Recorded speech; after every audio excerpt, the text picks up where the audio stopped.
नमस्कार मंडळी, कसे आहात? मस्त ना? असायलाच पाहिजे. नाना नानी गावरान किचन बघायलाच पाहिजे.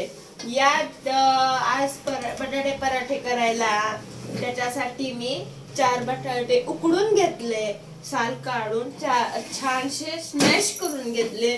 त्याच्यामध्ये मी तिखट, मीठ, जिरे, ओवा, थोडासा गरम मसाला, मॅगी मसाला चवीपुरता घातला आणि मीठ घातलं.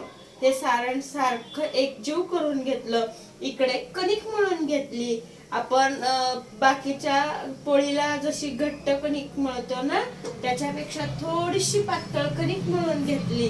आणि आपण म्हणजे बाकीच्या पराठ्यांना कसं सारण कणकीमध्ये गोल करून वाटी करतो कणकीची आणि त्याच्यामध्ये सारण भरतो, तसा तो बटाट्याचा पराठा, त्याच्या बटाट्याचं सारण त्याच्यामध्ये मी भरून घेतलं आणि छानसे बटाट्याचे पराठे केले. त्यात जेवणामध्ये थोडासा बदल छान वाटतो.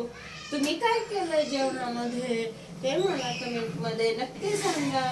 नाना नानी गावरान किचनला लाईक करा, शेअर करा आणि सबस्क्राईब मात्र करायला विसरू नका.